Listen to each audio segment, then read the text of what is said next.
each and every morning, Central Bank of Kenya takes money, about 17 million shillings to State House, which has been the norm.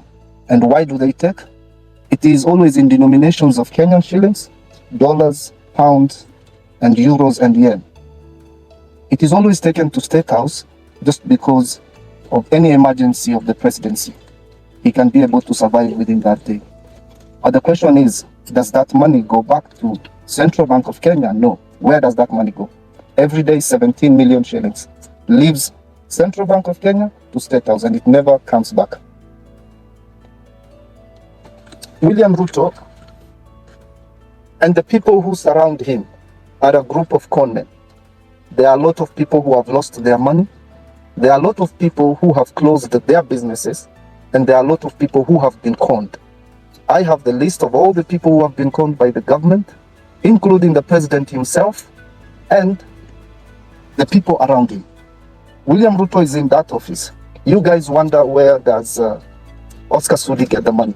When William Ruto was the deputy president, Oscar Sudi used to take people to the deputy president's residence each and every morning between 5:30 and 6. You're going to meet William Ruto, you have to give out 5 million shillings. And they used to divide. William Ruto appears somewhere, sits, talks to the people. If he sees you are credible, he will do business with you. And he will not do business with you, he's going to steal your money. So that is major corruption number 2. These people are in that office to sell their time. You can't be able to see them. And if you will be able to see them, you will have to fork out money.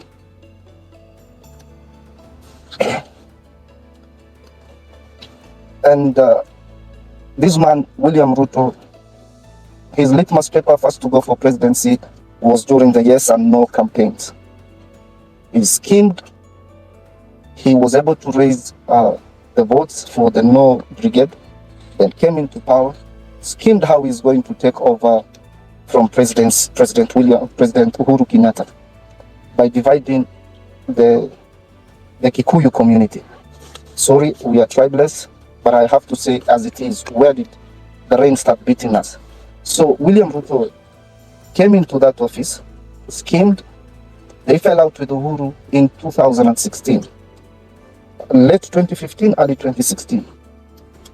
And he was to be jailed in ICC, were it not for Ambassador Monica Juma, who at this end betrayed Uhuru Kenyatta.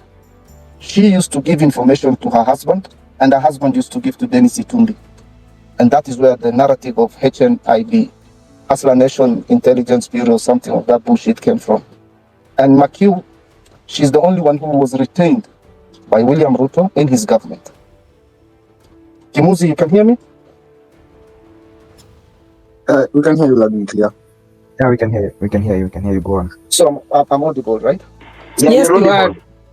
Very, very. Okay, perfect. Now,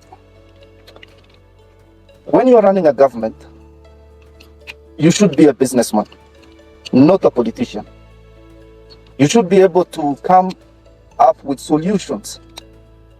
William Ruto today has no business and has never been a businessman in his entire life. There is no factory or company that he has brought it from scratch.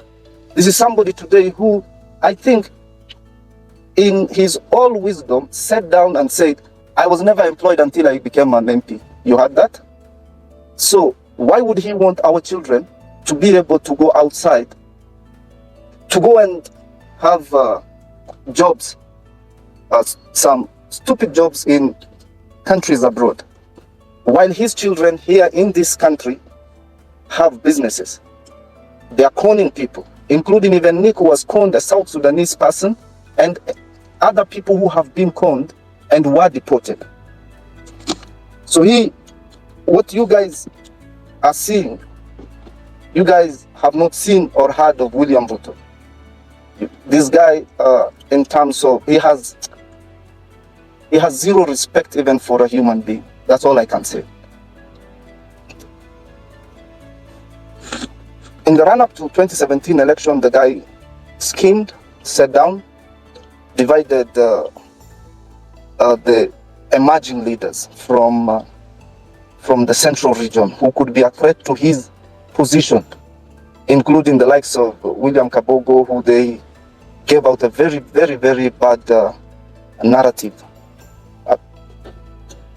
And I can see he's here in the space. He can hear me.